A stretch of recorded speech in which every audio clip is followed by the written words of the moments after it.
Welcome to your official sector trends this morning. Now, just as we thought that the global COVID-19 pandemic was slowly easing its way into the pages of history, it seems to have turned to the next page instead.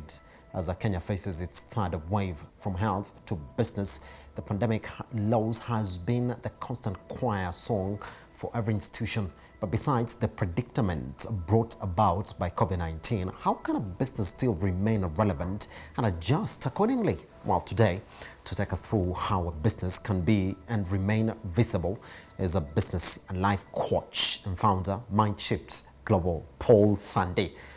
Paul, how are you doing, sir? Yeah, I'm here. How have you been? We've been great. Is it okay for me to say Happy New Year? It's been a well symbol. We've really not met this year and as well a good part of last year. Pretty much.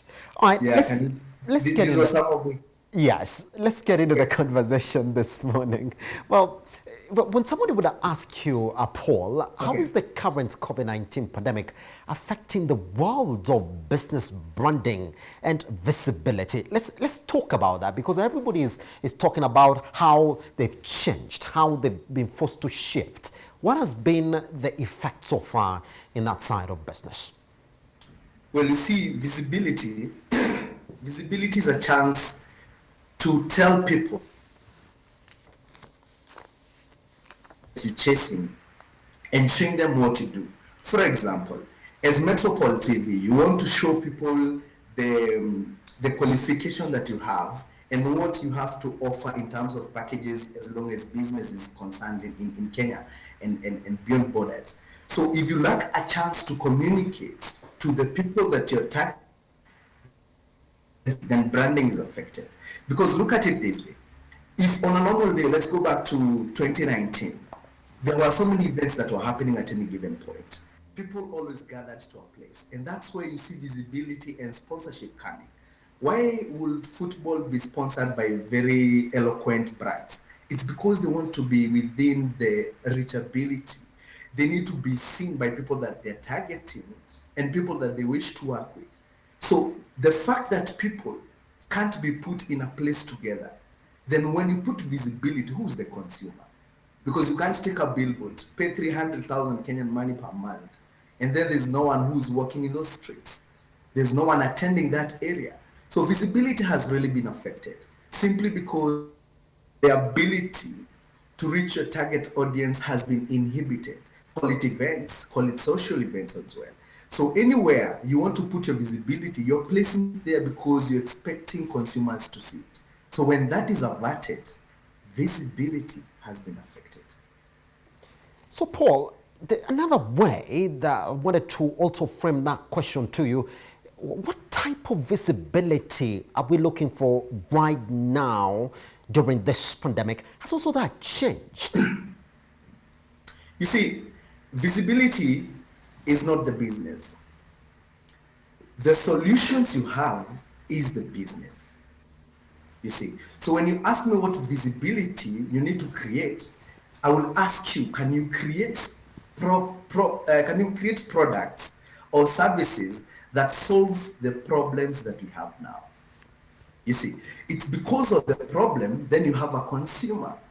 So the kind of visibility that will work right now and the one that people will consume is that which is solving the issue at hand at the moment. For example, imagine someone who's training you how to create visibility for your small business online, and you hadn't been online all this time. That makes sense than someone who's telling you, you know what, we want to expand your market. Can we go to another country, or can we do something else potential? The only time that your visibility is articulated to your consumers is when you interpret the problems that they're facing, and your articulation will come in line with the solutions that you offer. So the right kind of visibility is the right kind of product. So if you have the right product and service that is addressing the kind of problems that we have at this time, then I think you have a solution for yourself. Is that what majority of smaller businesses have to figure out right now? And Paul, from where you're seated this morning, What is this go-to solution that majority of the customers or clients are looking for right now that wasn't necessarily the focus of majority of businesses, let me say, in a 2019, pre-COVID-19 times? Well, you see, visibility is not a switch button. Yes. You can't wake up and decide I want to be visible today. It's a journey. If one of the most effective ways to create visibility is through content creation. And content creation, we are going down videos, pictures, illustrations, and all these things. And it's not the products that give you visibility, it's the consistency of it. So right now, this is what people have to do. But you have to be patient that it won't work instantly, because even what you are using as visibility took time to get there. Because there's a customer journey. Every customer goes through a journey. From the time they learn about you, and the more consistent you are explaining the solutions that you solve, before we get to the place where the client or the consumer comes out of redundance. How many times do you run an advert at Metropole TV for a client? How many times a day? How many times a week? How many times in a month for them to be able to anticipate results? So it's true.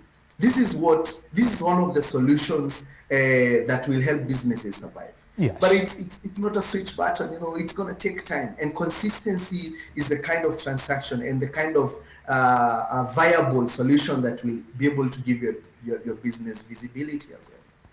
So somebody's going to ask you, Paul, well, part of me being visible is being able to sort of directly speak to the needs of my customers and clients.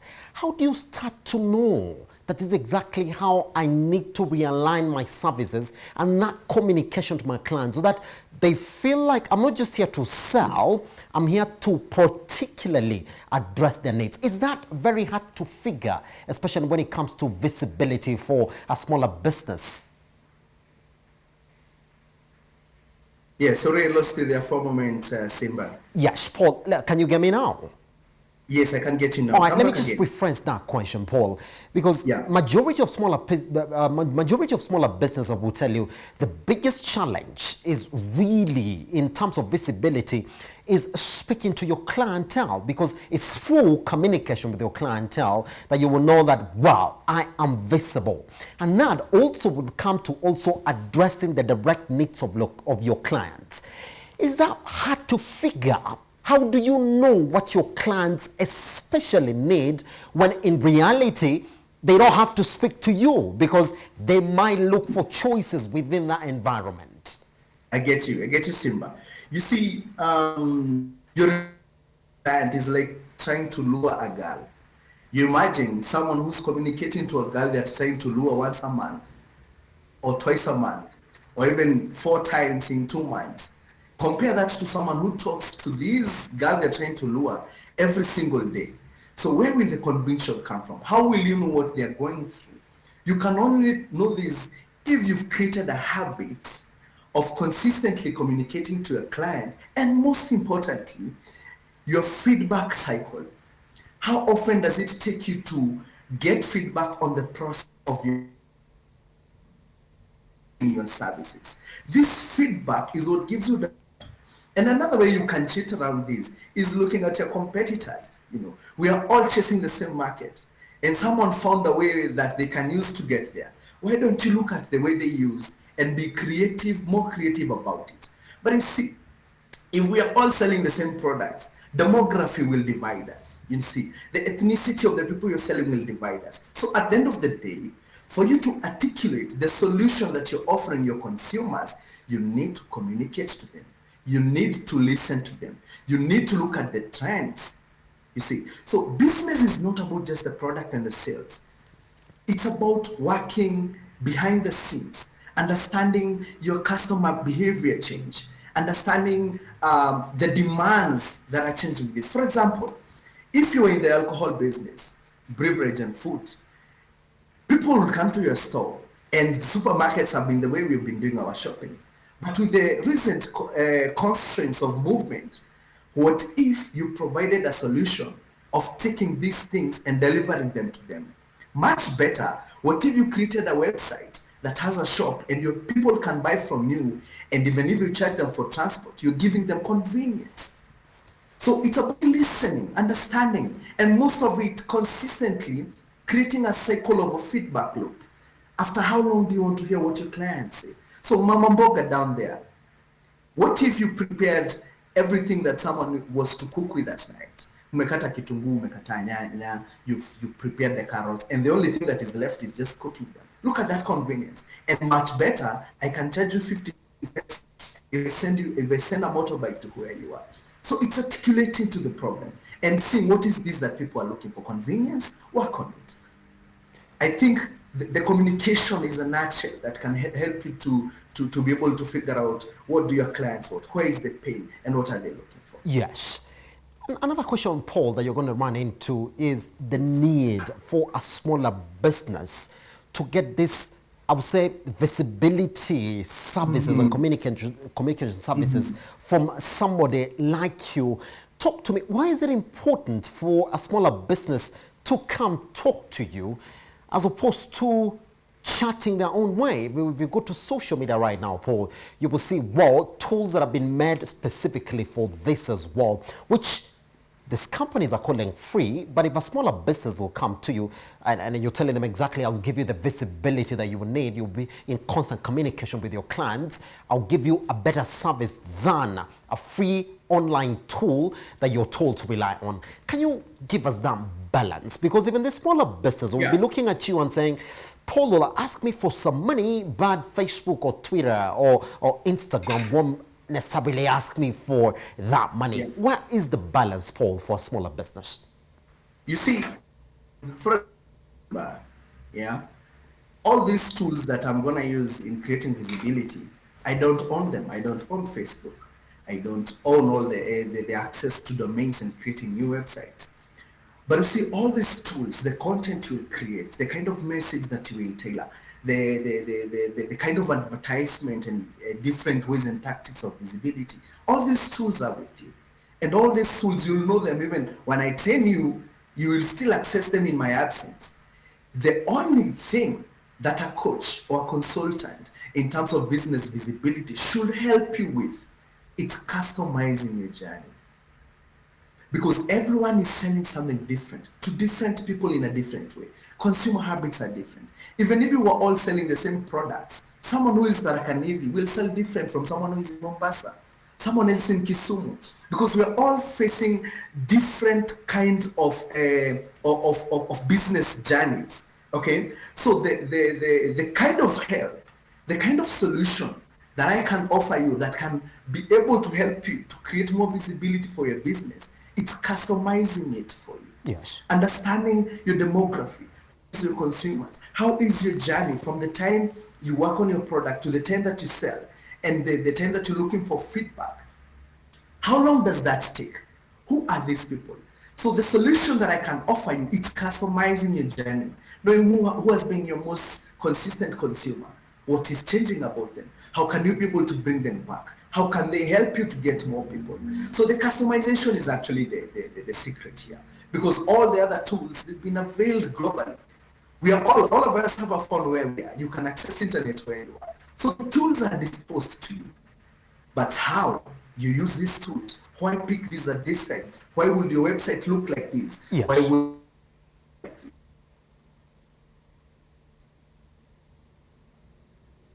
so